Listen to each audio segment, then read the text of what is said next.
we're really doing this rule of thirds thing.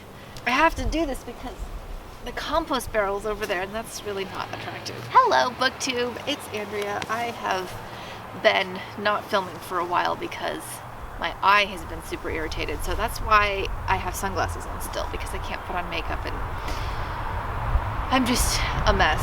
But it's now May 3rd, so we are now 2.5 days into the Heroes Readathon, which is this super creative month-long readathon that the amazing Sage from Sage Reads has put together. Absolutely go watch their video, but the gist of it is that it's like a choose your own adventure role play video game type situation where you choose a character, race, and class, and then you follow 9 prompts that take you through the archetypal scenes or stages of a hero's journey. I really am a mess, seasonal allergies and all, but I really wanted to make this, even if it is a couple days into it already, just to talk about the TBR and to get in on this fun adventure. The character class or the character race and class,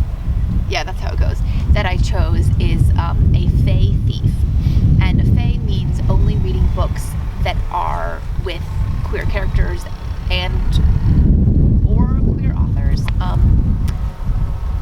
So yeah, that's what the Fae is. And then Thief means you cannot buy any books. So it either has to be anything you own already from the library.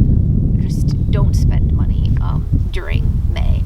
So with that being announced, I'm going to go through the prompts and lay out what my adventure is going to be. I'm not going to do it in order, unfortunately, when I actually read them. So I will be hopping all over the place. So the first thing is call to action, which is read a book set outside the house. I think most of the books that I'm reading will not be set entirely in the house. But what I'm going for with this is River of Teeth by Sarah Gailey. I had just talked about this when I was doing the stay-at-home reading rush thing, but I didn't manage to get to that book. River of Teeth is a sort of alternate history novella where sometime in like the early to mid 1800s, the U.S. government put hippos in the South to like get rid of alligators, I think. I have no idea. It was a real idea that they suggested, and it was obviously vetoed, but in this story, the author has taken a twist on what would have happened if they had done that. And so it's like hippo cowboys, but with like lots of queer characters and strange rollicking adventures. Not going to be in a house because hippos probably can't fit in a house. So the second prompt is meet your mentor, and that means to read a book by an author you admire, and that is so many. And most of the ones on here I'm sure would qualify, but for the specific challenge, I'm going to read Dark and Deepest Red by Anna Marie McLemore. I have read 3 of their books. Yeah, I've read Wild Beauty, When the Moon Was Ours, and Blanca y Roja, and not only do I just stand in awe of their prose and the way that it is just like a constant poem, and it is so unique. Like if someone showed me a page that I had not read before from their work, I would absolutely know who wrote it right away. And I think that's really amazing that there is such a distinctive lyrical style, and also just their whole grace and way of being, and the way that they have come out and just spoken so much about the importance of the types of stories that they tell with magical realism and Latinx stories and queer stories, and they're just such a lovely, lovely person. So yeah, this book is about, it's like a dual timelines with the 1518 Strasbourg dancing plague, and then a modern day sort of red shoes situation, and they're somehow linked. And recently with reading Miranda in Milan for the Shakespeare Book Club, I've been really craving historical fiction and like historical fantasy type stuff, and there's so little of that is good and diverse, and this absolutely is going to fit the bill. So I'm really excited to get into this and probably annotate some of it, because just the writing is just going to be blow my mind, absolutely. Okay, what is the next thing on here? Crossing the Threshold. So this is a coming of age story. I went with the audiobook for Let's Talk About Love by Claire Kahn, and I'm almost done with it. It's like a YA contemporary, kind of new adult, because the characters are college aged, and it's like an ace coming of age story. It's okay. I'm not a huge fan of the writing. I appreciate the character arc and some of the stuff about it, but it's not, I don't know, I'm just really outgrowing most YA contemporary. I'm also hoping to read something else for that, just because I own it. I have nothing else to do in May besides read and write and stuff. So the other book is Darius the Great is Not Okay. I have an arc that I found at a used bookstore. It is about a boy who, his family moves back to Iran, and it's a lot about mental health and Darius meeting Sohrab, the boy next door. I've heard a lot of really lovely things about this. Cece from Problems of the Book Nerd has talked a lot about how this has really impacted her. I don't know. I'm really killing it at this TBR here. What's next? Trials and Failures. To start a book that, or to read a book that you have started and not finished. So for that is The Deep by River Solomon, with David Diggs, William Hudson, and Jonathan Snipes, who I believe are the people from the band Clipping, who like wrote a song that inspired the book. It's about the descendants of the African women who were pregnant and thrown overboard from slave ships. The children of these women are the ancestors of these mermaid-like creatures, and the main character is the historian for these creatures that are living in the depths of the Atlantic Ocean. And it's a lot about like generational trauma, and like how knowing your history is important, and like trying to block it out is kind of bad, but like, I don't know, that's kind of the gist of what I've heard about it. I started it right before the pandemic started, and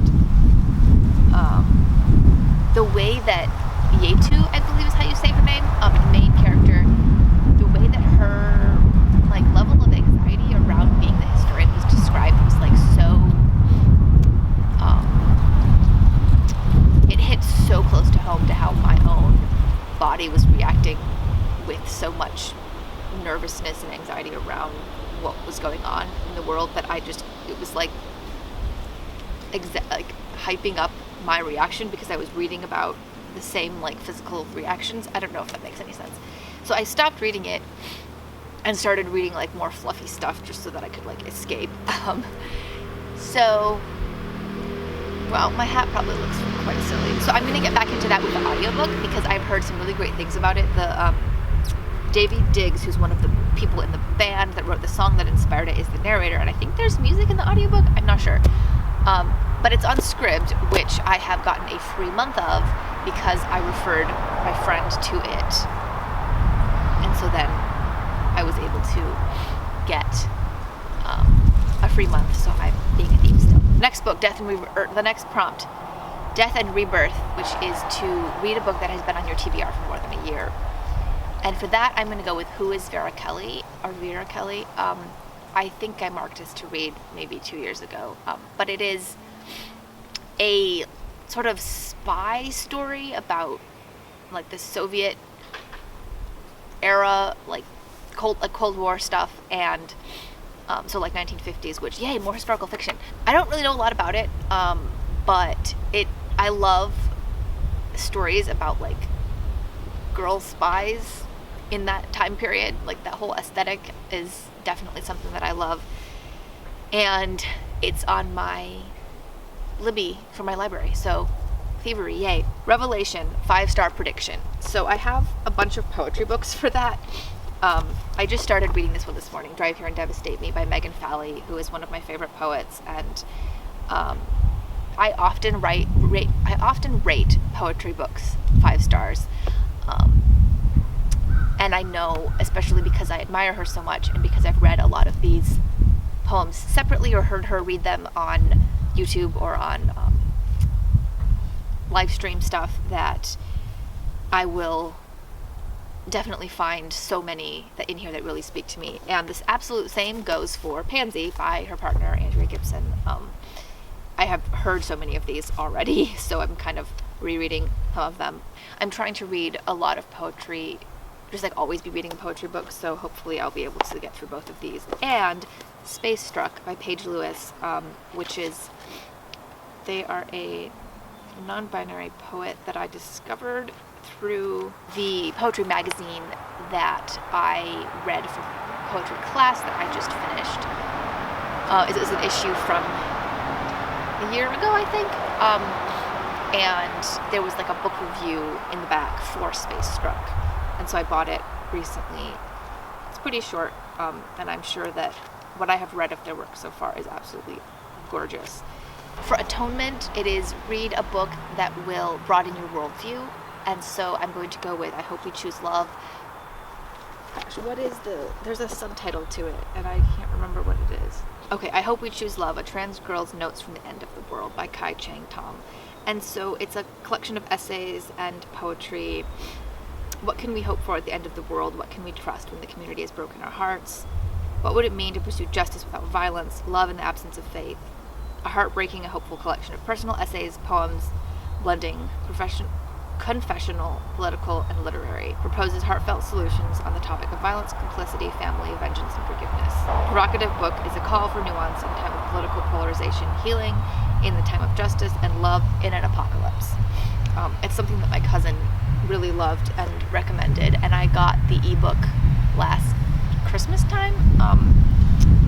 So yeah. I'm not really sure what else to say about it, but it sounds amazing. The next one is Gift from the Gods, which is a recommendation or a like well-loved book from a booktube buddy. And there's quite a few that I was trying to figure out what I could access for this. I have heard a lot of really great things about Upright Woman Wanted from both Sage and Sarah from String Bean Books. Which is another of Sarah Gailey's books, but it is about a 6 or 7 week hold for the ebook on my Libby. So I did put a hold on that, but that probably won't come in until June. And the same goes for To Be Taught or Fortunate, which Sage just talked about, and it's on their favorites list on Bookshop. But again, hold about a month and a half. I tried to find Nama, which is another of Sage's favorites, and I couldn't find access to it without paying for it.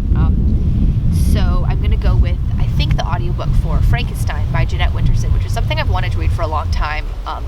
But Sarah and I were recently talking a little bit I think it was from her March wrap-up, about how it is something that would really fulfill this craving for like weird, queer literary fiction that I have developed since reading The Seep.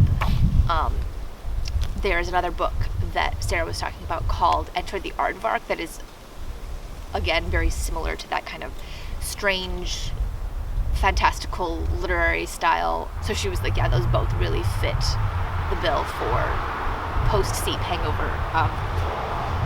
Frankenstein is, Jeanette Winterson actually is the author of some very like classic like 80s LGBT books, but no, Goodreads, I am authorized to view this content. What? First of all, the audiobook for Frankenstein, which I have on my Libby, is narrated by British narrators, which is not something I have heard on audiobooks in a long time, so I'm super excited. Mary Shelley in 1816 writing her book, and then you've got a trans doctor with like a professor who there's some kind of debate around AI, and then a cryogenics facility in Phoenix, Arizona, which somehow is all connected. I don't know how it's going to connect. It sounds super weird and really fun. I love Mary Shelley, and it'll be really fun to see, again, historical fantasy. There we go. Final thing. Oh, right. And again, for Gift from the Gods, Sage keeps hyping up Pet by Akwaeke Emezi. I think it's a middle grade book. It's quite short. It's like about a world where like monsters are not real. Like it's something about like how like denying that evil exists is bad. Oh, my goodness. Tale of Peter Rabbit. Okay, there we go. Pet apparently applies to Beatrix Potter before it applies to this actual book. Who knew? Yeah, so Pet is here to hunt a monster. There are no more monsters anymore, or so these children are thought. There's a young trans girl named Jane, and she is hunting a monster, maybe? It sounds really interesting, and I have that on hold and I think it's about 2 weeks of a wait, so I should get that before the end of the month. Finally, we have Return Changed, which is read a book by an author you have not heard of until this readathon was announced, I think is what it's supposed to mean. And I was really struggling to figure out what I was going to read for that at first, but I came up with another poetry collection, which a friend of mine was talking about recently, which was after the Heroes Readathon was announced. So it is called Soft Science by Franny Choi. No, I don't want to read it yet. Not yet. Hold on. I need to look at the book. And it's on Scribd. The author is a queer Korean American. The collection is loosely inspired by the movie Ex Machina and the character Kyoko, an Asian sex robot whose creator removes her language capabilities in order to protect a company's trade secrets. It's a take on language, race, and gender, survival under capitalism, power, and intimacy, especially with others whose bodies make them strange. The book isn't just about robots or about the movie, but the character is a godmother of the book and haunts it throughout. Yeah, Franny Choi seems like it's one of this friend's favorite poets, and she seems like a super cool person. So yay, lots of poetry. So yeah, I think that's it. This is going to be such a mess to edit. Wow. Apologies for my face being completely shrouded in mystery today. But yay, being outdoors. I am here in a hammock. It is like 62 degrees out. I'm wearing my We Will Be the Hopeful shirt. And May is going to be a whole lot better for this readathon. So I'm really excited. Thank you, Sage, for coming up with this wonderful thing to keep us all busy with something that we will really be engrossed in while everything is chaos. Okay, goodbye. That really makes no sense.